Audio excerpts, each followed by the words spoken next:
top 10. Gotta learn from the wise women and men. All my life, like 9 out of 9. For my top 10, top 10, 9 out of 9. This one's for my top 10.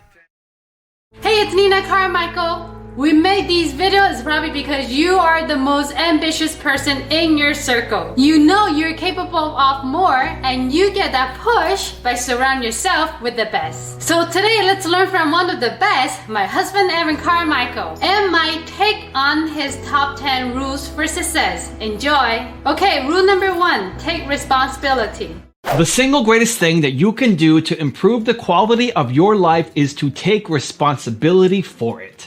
No more blaming your parents, or the country, or the government, or your family, or your community, or your education. No more blaming other people. It's you. It's you. It may not be your fault where you are right now, but it is your responsibility alone to fix it. You didn't pick where you started, but you can choose where you end up. It's up to you. So I remember growing up, my parents were very hardcore in education. You see my parents behind me here. I'm 8 or 9 here. These are my parents. And we were a middle-class family. We weren't poor by any stretch, but we also, we're not rich. And my parents invested basically everything they had into our education. They put us all in the private schools, and taking 3 kids into private schools was a giant chunk of the income that they made. And so we didn't spend money on a lot of other stuff. I remember driving into my school, and all of the friends, all the other people at the school had all these fancy cars that when they turn 16, they're given a Mercedes or BMW from their family.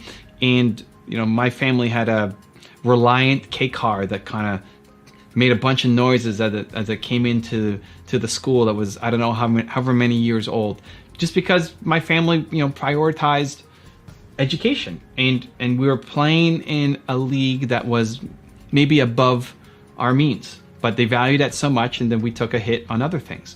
And I remember I used to get made fun of for the car, and I never went on the vacations that they went on, and I didn't have the fancy watches and all that other stuff. And there was one friend of mine who was kind of in a similar boat, where his parents, weren't making a lot of money, invested everything that they had into his education too. And so we quickly became friends as I guess the poor kids at the school. But it's funny now because I never blame my parents. I'm super grateful for the opportunities. I mean, why I have them up on my wall, that they invested so much and that they cared. And it's on me. Like, if my business doesn't work out, it's not their fault, right? Up until, you can potentially move out. I don't know what age you want to say, if it's 14, 15, 16, 18, but after a certain age, you're an adult and you have to take responsibility for your life. Rule number 2, build momentum. The only thing missing in your life is momentum. You're a genius. You've got great ideas. You are the Michael Jordan of something. The only thing that is stopping you is your ability to do difficult things and start building momentum. I think for so many people, it's not just doing the thing that scares you first thing in the morning, it's doing it at all. Most people just don't do it at all. You've got a great idea. You know it can work, but you're afraid of judgment. You don't know where to start. You're afraid of it being not perfect and people telling you that you suck and you failing publicly. You're afraid of all that stuff, and so you don't do anything. You got your foot on the gas and brake at the same time, knowing that you're capable of more, knowing that you have greatness in here, but then being too afraid to go off and execute it. And so I think not just starting your day with the thing that scares you, just moving, doing something, anything, just getting started on your crazy idea. It's not that you're leaving it to the afternoon, it's that most people aren't doing it at all. So I was on a call with an entrepreneur friend of mine yesterday, and she was upset, she was frustrated. She had decided mid last year, right? June, July last year, that she needed to let somebody go on her team.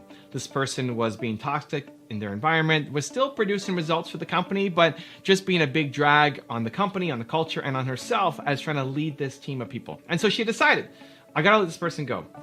It's 6-7 months later now, and she still hasn't done it. She still hasn't done it because she's afraid of maybe not finding the right person to replace, the impact of having to go through training and hiring all over again.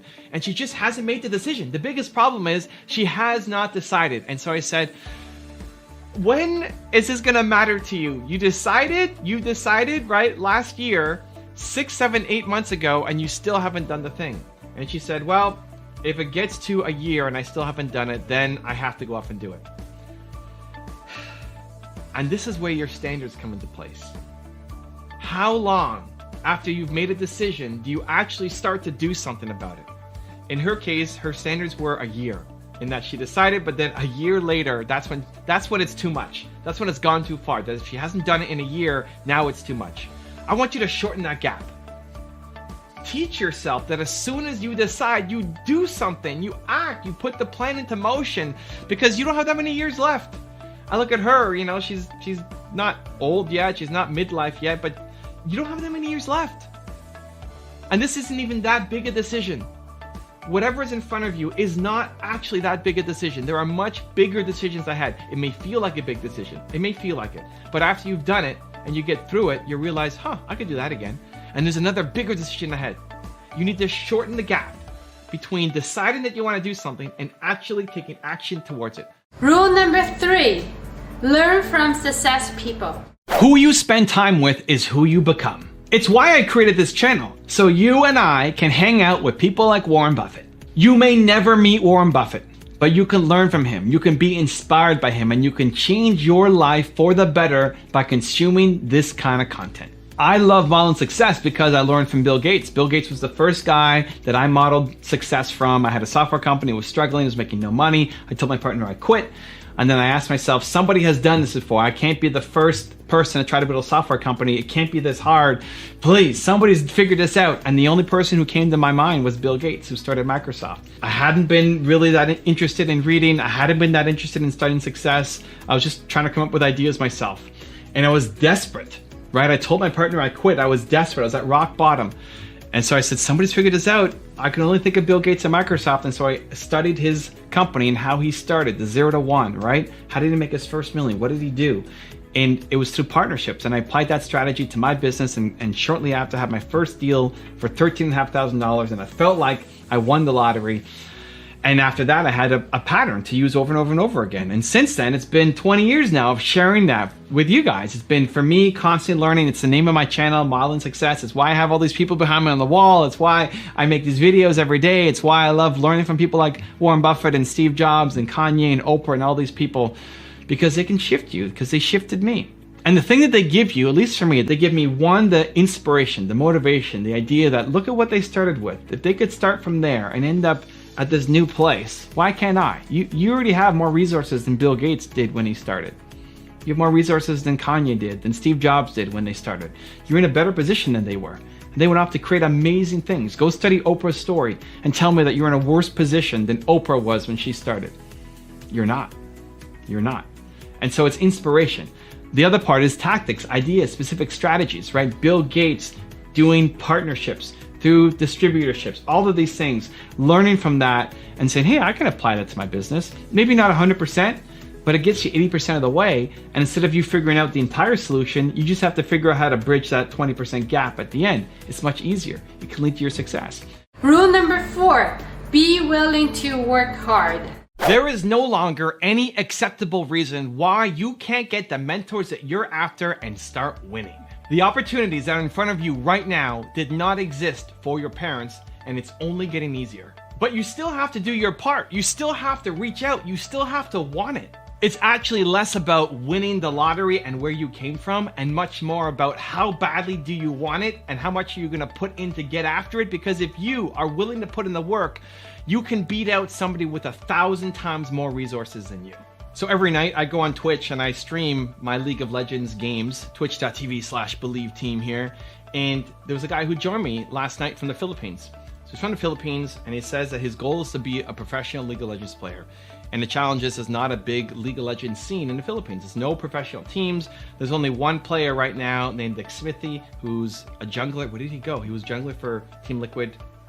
He signed with a new team. It escapes me right now. There's one person who was born in the Philippines who's a pro player right now and makes his living as a professional League of Legends player. This guy joins my live stream last night, and he says he's a support player from the Philippines, and that's his ambition. He's going to grind it out. He wants to get noticed. He wants to get picked up. He wants to be a professional League of Legends player. The crazy thing is, that's actually possible. It's actually possible for him to do it. It's actually possible for him to get training, for him to get mentorship, for him to reach out, for him to get in contact with people. Here he is. He's in the Philippines. I'm in Canada, and we're talking. And we're connecting on my live stream. It's actually possible. It wasn't possible even 10 years ago. Definitely not for his parents. You look at what his parents are doing, where they came from. You could have some dream, but at that time, the dream was probably just to come to North America, or just to have this one little thing that existed in the world currently, right? This limited mindset, because there were limited opportunities. But right now, the opportunities are insane. You have a thing called the internet. People didn't have it before. The opportunities are insane. You are competing against the world, which is bad for a lot of North Americans, but it's amazing for everybody who's outside, or amazing for anybody who's willing to work hard. It's not even bad for North Americans. It's bad for anybody who's lazy, who's slow, who's maybe had things handed to them. There's a lot of people in North America who had nothing handed to them, but they're willing to work hard. If you are willing to work hard, if you are willing to show yourself, it's never been easier to win. Justin Bieber got discovered on YouTube. You don't need to have a manager anymore. You don't have to go through the system. You don't want to, I got a publisher for my deal, but you don't want to have a publisher? Publishers reject you? Great, go off and self-publish. David Goggins did. Lots of people created #1 bestsellers just from self-publishing. You can bet on yourself if you're willing to work hard, if you're willing to put in the effort. It's never been easier to win. And so I look at this guy from the Philippines. It might be easier for me, right? Me sitting here in Canada, if my goal was to be a professional League of Legends player, sure, it might be easier for me. Sure, I might have more resources. Sure, I could afford coaching and go to tournaments and meet people. But it's also never been easier for him, because in the past, it would have been only available to me. Now, it's available to anybody. And if he has the heart and the hustle and the drive and the intention and the will to go off and do it every day, he can crush someone like me, even if I have 1,000 times more resources than him. And you can too. If you want to have more confidence and motivation, check out our 254 series. The link is in the description below. If you're doing work that you love, you're more likely to follow through. You're more likely to do it because it doesn't feel like work, because you love doing it. Don't worry what the first step is. People write in and say, what's my first? It doesn't matter. Something. Do something, and then do something again tomorrow, and do something again the next day, and every day you get a little bit better. They're great because they can help you, one, navigate the waters of dealing with publishers and creating a proposal that's really going to win, because you might only get one shot with a publisher, especially as a new author. And if your proposal sucks, they likely won't want to look at it again unless you've done something dramatic on your audience size to really build up notoriety around yourself. Rule number 5, change your standards. You are where you are in life and business because of your standards.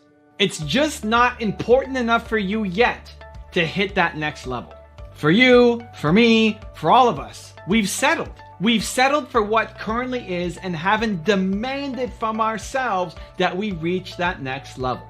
Change your standards, change your life. So I was recently talking to Alex on my team, and he helps me run Toronto Dance Salsa, the largest dance school for salsa in North America, probably. And he recently went through this weight loss challenge, and he lost, I don't know, I want to say 30 pounds. And now he's sticking to this really thin line of between 150 and 155 pounds. That's his goal. That's his standard. When he's getting close to 155, he slows down on the eating. And when he's around 150, he has a little bit more. And he's constantly staying in this band because he set a new standard for himself. Even though he might have been 180 or 185 before, now anywhere close to 155 is going to be too much. Like, that's it. That's my new standard. That's the lowest I'm going to go, which is crazy high compared to what he was before. He's now trying to bring that same standard to his business. So what he's trying to do every day now is, if you follow him on Instagram, is he's posting at the end of the day how proud he is of the effort he put in. How proud is he of the effort that he put in out of 10? And sometimes you see it's 5.5, sometimes you see it's a 7, and every now and then it's an 8 or even a 9. How proud he is of the effort that he put in. This is now the area where he needs to raise his standards. And I was talking to him yesterday, and a big breakthrough that happened was, said, Alex, you lost 30 pounds, man, or more from your weight loss journey. Now, the idea of being over 155 is crazy when you used to be 180, right? Or 185, it's crazy. You need to take that same approach to your business, to your effort, that you're proud of yourself every day for what you're doing. Anything under 8 should be considered a cheat day. Anything under 8 is like you had a cheat day on your diet. Every now and then on his weight loss journey, he had a cheat day. He had a moment of weakness. He went for a giant pizza and a cake because he was starving and he couldn't control himself. But it was these one-off moments, right? It was like once every 3 weeks or something, and he continued down. That now needs to be your daily effort. If it's under 8, that's like you're eating cake and pizza. 8 needs to be the new waterline. That if you're getting close to it, it's like, holy cow, I need to work harder. I need to accomplish. I need to go off and do. Just like 155 now is that benchmark for himself. And putting into those terms made sense for him because he had higher standards now for himself in what he ate, in how he took care of his body, than he did for what he was doing to his business. And so it's the same thing for you. You want to grow, you want to get better, you want to improve, you have to raise your standards. You have to now not settle for where you're at, because where you're at's good. This is the problem. Good is the enemy of great, right? Where you're at's good, it's good. It's not amazing, but it doesn't suck, because if it sucked, if you hated it every day, you would have to find a way out. But because it's good, you don't do it. You don't change. It's not important enough for you to want to get to that next step. Rule number 6, treat your money as a tool. Most people grow up with an unhealthy view of money. Some people think that money is everything, that the next person you see, the next customer you talk to, that's your next suit, that's your next car. And other people think that money is the root of all, right? Or the love of money is the root of all evil, right? To make money, you're evil, you're slimy, you're gross, you're ripping people off. Most people grow up in one of those two camps. That's the lesson that's been taught you by your parents. The truth is money is just a tool. Money is an amazing tool that lets you accomplish amazing things. And if you are an entrepreneur and want to have success, making money has to be in your top 5 list of priorities. If it is not in your top 5, then you're not making money. But it can't be number 1. Money can't be your number 1 priority. There has to be something that is more important than it, and that's your purpose. I don't really usually talk a lot about money on my videos. Maybe I should. Maybe I should talk more about it. I think it's important. I think there's just so much out there that seems to be money, money, money, money that I'm trying to go against it to say, like, purpose is number 1. You're built to serve. If you're just chasing money, you're never going to win. I think I see too many entrepreneurs just chasing money. And so a lot of the content that I make is more purpose driven, but there's still, I think, a lot of people who are purpose driven, who've started a business for the right reasons, and they don't know how to make money. And so maybe I need to switch up some of the content that I make as well to help change the perspective around money. My personal view is I hate spending money until I'm making money. I love making money. It's not number 1, right? Serving, believing entrepreneurs is number 1. But again, it's in the top 5 because if I didn't make money, I wouldn't have a team. I wouldn't have people to help me make this video. It'd be me by myself trying to put together one piece of content, a week or maybe a day, just, filming by myself. But instead I have this team of people who I'm super appreciative of, and I can afford that because I'm making money doing the business that I'm doing. Rule number 7, do scary things. Doing what you are afraid of is your path to success. Every time you take on something new that scares you, that pushes your comfort zone, that requires you to stretch, on the other side of that scary thing is the new you who is now capable of more. Most people, they shrink from scary things because they're scary. But if you want to win, if you want to hit your ambitious goals, then you have to teach yourself that you do scary things. So I recently came back from 2 pretty significant speaking gigs in my career as I'm building up and speaking on bigger stages. The first was when I was speaking at Brendan Burchard's event, and it's his Growth.com event. And Brendan, one of the greatest speakers in the world, invited me to come and talk to his group of a couple thousand people. And then I went to Ed Milet's event just recently in Whistler. And this is a smaller group, 100 so people, but they pay $60,000 a year to be a part of his program.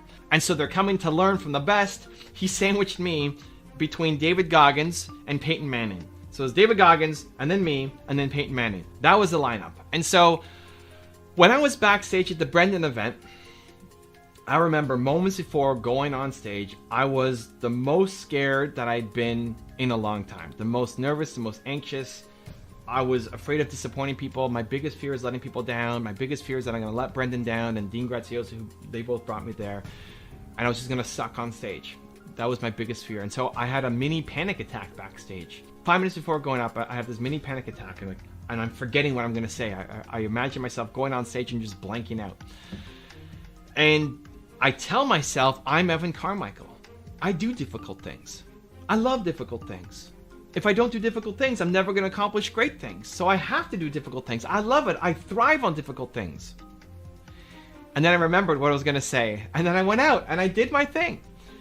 And now when I went to Ed's event, I wasn't as nervous. I wasn't as afraid. I was still scared. I was still afraid of letting down Ed Milet, letting down Andy Frisella, who they both brought me there, being between David Goggins and Peyton Manning and just being outshone. Everybody knows them. They may not know me. All of it, all of the fears and doubts, but less than what I had at Brendan's event. Not because it wasn't as big a deal, but because I had just done it. Because speaking on stage to a couple thousand people at Brendan's event and having that panic attack and getting through it changed who I was. Made me stronger, made me more capable of doing the next thing, and the next thing was Ed's thing. And so if I hadn't gone to Brendan's, I would be terrified going to Ed's thing. So every time you take on these difficult challenges, you might have the panic attack, you might have the anxiety inside you, you might have that little voice to say you can't do it, what if you fail, what if you disappoint people, what if you lose respect, what if it doesn't work out? But you know what's worse? You know what's worse than going up and failing? Not trying. Not doing it. Finding some reason, finding some excuse to say you're sick, you're busy, you can't make it. But in the back of your head, you know you were just afraid. And the last thing you want to do is teach yourself that when you are afraid, that when you have an opportunity in front of you and you're afraid to do it, that you say no. You don't want to teach yourself that. You teach yourself the opposite. That when you're afraid, that when there's something in front of you that you want to do, but you're scared, you're anxious, you're worried about letting people down, that you jump in and you say, I'm all in because I do scary things. Rule number 8, find your own balance. Most people suck at creating work-life balance or harmony because you're constantly comparing what you're doing to other people's schedules. Of all the things that you need to figure out in life, what balance means to you is among the most important. Jeff Bezos jokes about optimizing his toothbrushing routine because he's trying to maximize his efficiency, while Warren Buffett reads for 5 to 6 hours every day. You can't do both. And you need to stop comparing yourself to someone who you're not. It's crazy how much balance and scheduling comes up. I think most people are lost. I think again, the biggest problem is you're just comparing yourself to other people and then you don't know where to stand. You don't know what rock to stand on, and so you feel like you're pulled in 1,000 different directions. When I went on my tour this year, and I'm sure it's gonna come up on the next one again, people kept asking, what does balance mean to you? How do I find balance in my life? And I used to joke, one of the funniest jokes that I told, and I'm not that funny, so this is one of the funny moments, was when I was talking about The Rock. And The Rock has his routine where he's working out for 4 hours a day. He has to work out for 4 hours a day. And so when he's doing his movies, he wakes up 5 hours before he has to be on set, and he'll work out for his 4 hours, and he'll do 2 times cardio and 2 times weights, and then go to his trailer, shower, and then head out to the movies. And he's only sleeping 4 to 5 hours a night when he's on set. I think that's crazy, but I don't look like The Rock. And that's when people would laugh, because I don't look like The Rock. But it's true. People will try to take on The Rock's schedule, but you have other priorities. What The Rock values isn't the same thing as you value. There may be some overlap and some similarities, and there's nothing wrong with trying on the hat. There's nothing wrong with attempting to do it. There's nothing wrong with seeing how it fits. Right? To get pieces, to say, hey, I'm going to try meditating. I'm going to try working out. I'm going to try making a video. I'm going to try morning pages. Awesome. Great. Yes. But then to judge yourself to say, well, I'm not able to stay consistent on that. It's not what you should be doing, because you want to work out 4 hours a day, and you want to read 5 hours a day like Warren Buffett, and you want to optimize your toothbrush routine like Jeff Bezos, and you want to do all these different things, but it's too many hours in a day. What you have to figure out is, how does balance look like for you? And then not be ashamed to go off and live it when everybody else thinks you're nuts. Rule number 9, structure your life. Most people never hit their goals because they don't structure their life towards actually accomplishing those goals. You can say that you want something. You can say that this is your ambition and your goal. But unless it's in your calendar, unless you start actually working towards it, you're never going to accomplish it. Dreams stay dreams because there is no momentum. Let's talk about how to get it. One of the common questions I get asked when I'm doing my live stream, when I'm doing my interviews, when I'm doing my tour, my stops, people almost always will ask me, how many hours sleep do you get? When you go to bed, when you get up, how much do you sleep every night? Right now, I'm sleeping 9 hours a day. I sleep 9 hours. I did a sleep study. I was sleeping around 8 and was still tired when I woke up. And so I went and did an overnight sleep study, and he told me, I'm looking for the hack. I'm like, hey, you're deficient in magnesium, so just take these and you can sleep 7 and be normal. He said, no, nothing wrong with you. You just need to sleep 9 hours a night. That's healthy for you. It's like, what? That's healthy? Are you kidding me? What are you talking about? Nobody sleeps 9 hours a night. It's like, yeah, between 6 and 10 is actually, that's the normal range. The whole 8 hours a night is a myth. So I felt bad, and I'm still trying to hack it. So I sleep 9 hours a night. I don't wake up to an alarm. And people assume that I'm only sleeping 3, 4, 5 hours a night because of how productive I am during the day. This is it, right? You could sleep 12 hours a night and crush it in the other 12 hours. Most people default to thinking they need to wake up an hour early. Say, well, if I wake up at 5 a.m. or at 4 a.m., I'm going to be more productive. If you are not productive for 16 hours a day, then adding an extra hour to that's not going to make you that much more productive. The problem isn't what time you wake up. The problem is what you're doing with the hours that you're awake. And so as much as possible, what I try to do is make every second intentional. I'm not always able to achieve that, especially not every second, but I try to make everything intentional. I try to make where I'm spending time is intentional. I'm in the present. I'm not thinking about something else. I'm here with you guys making this video right now. All I think about is this video that I'm making for you right now. Where's Nina right now? I don't know. Where's my cell phone? Well, it's right here because I can see it. But where are my keys? I don't know.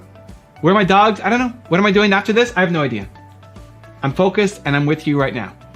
Most people live in the past. Most people are thinking about what could have been. Most people are regretting the decisions that they made, and they're procrastinating because they're afraid of doing things, because they don't want to do things.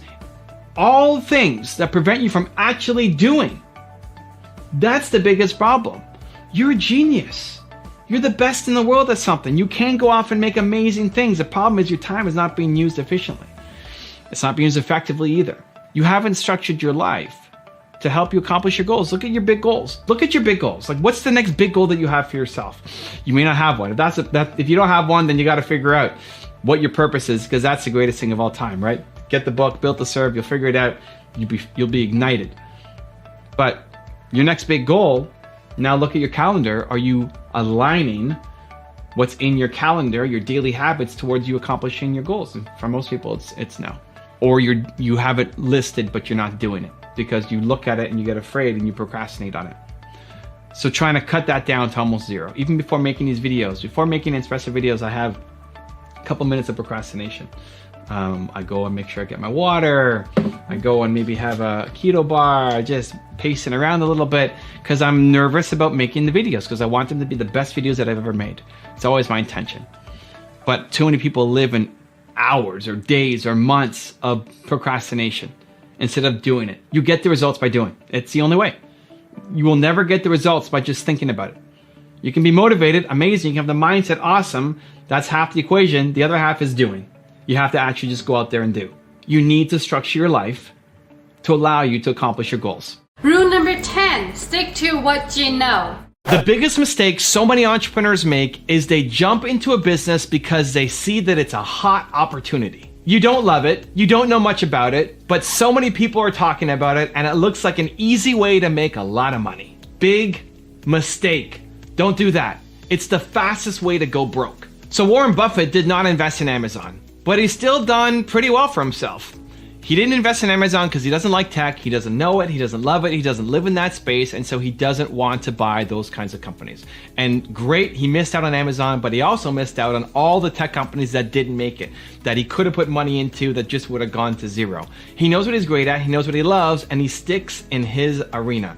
I look at what I'm doing. There's so many opportunities that come my way that I know nothing about, I have no interest in, and don't want to have interest in, that I'm losing money on, right?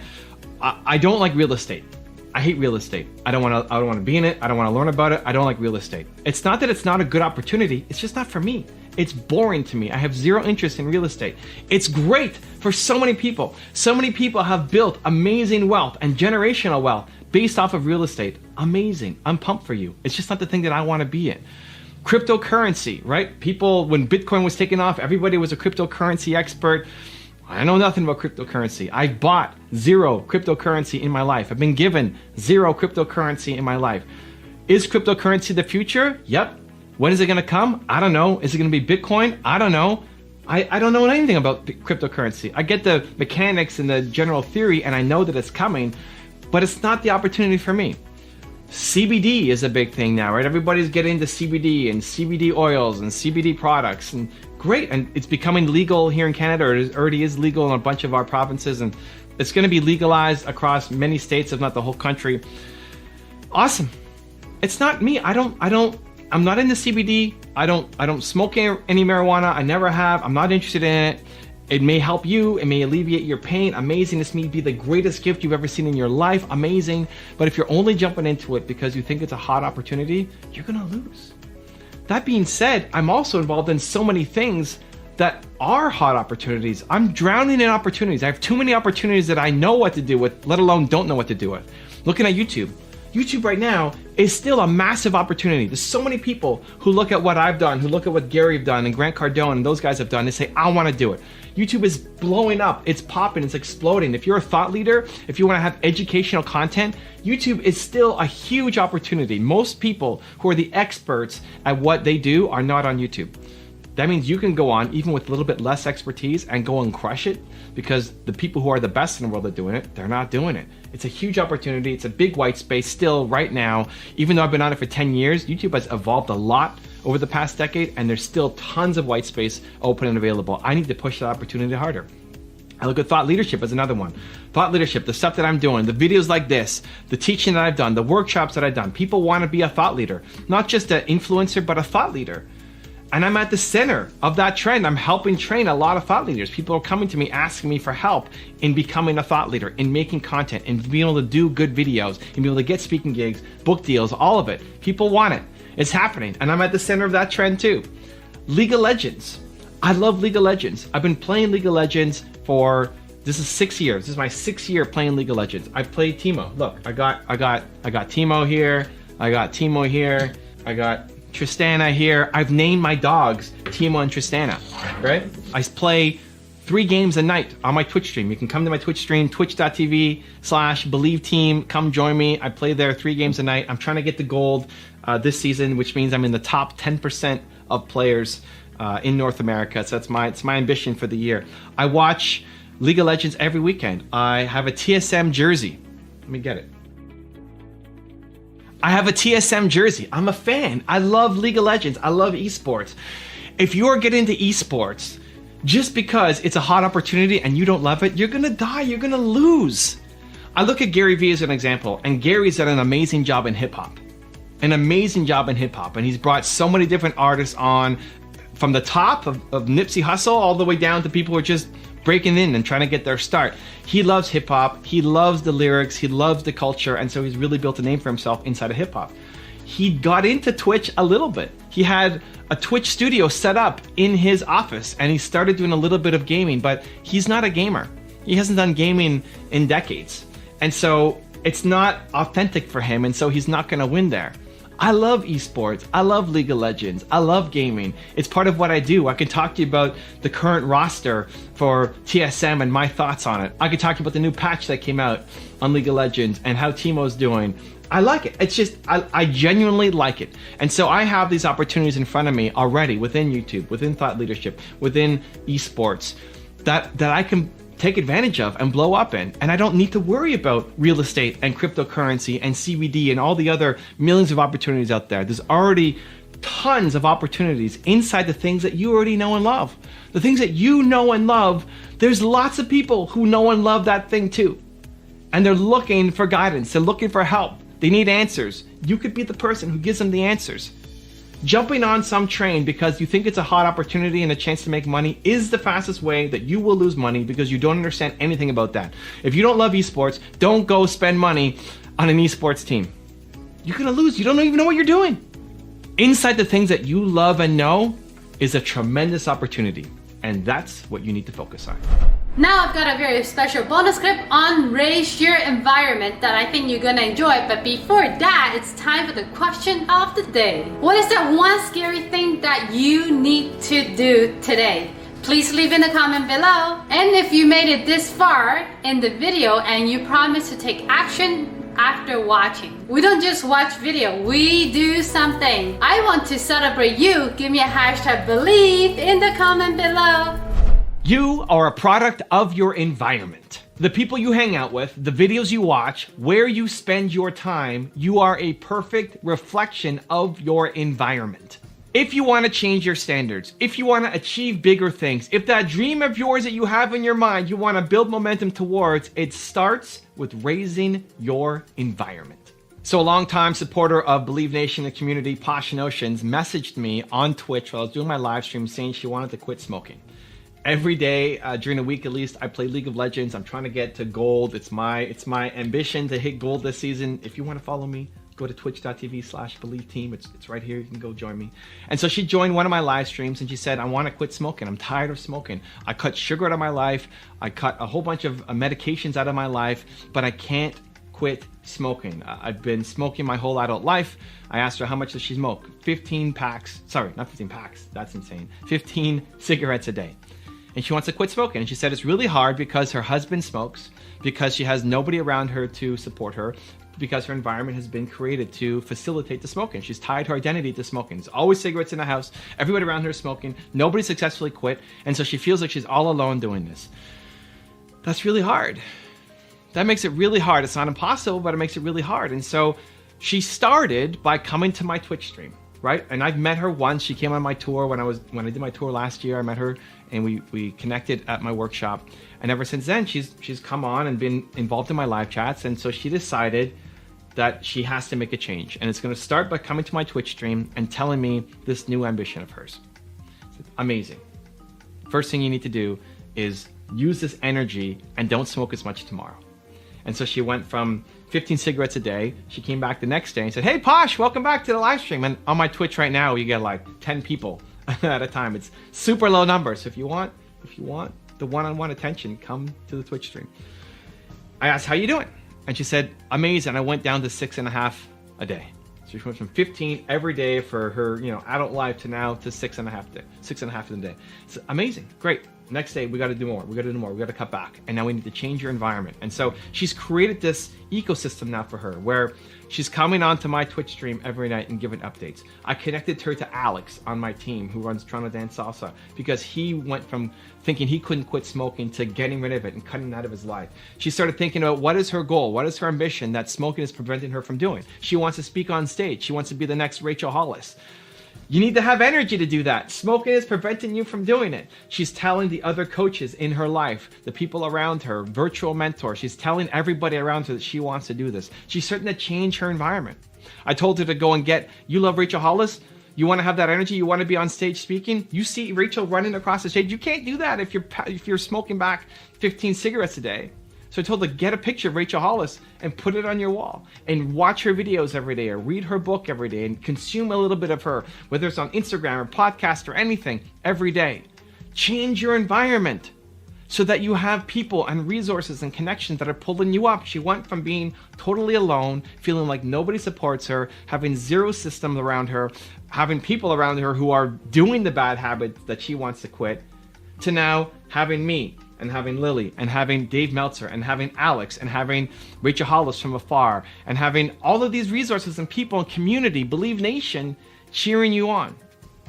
If you want to change your standards, it starts by changing your environment.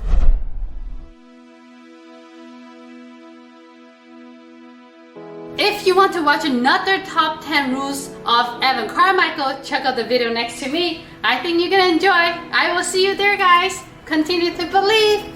Bye.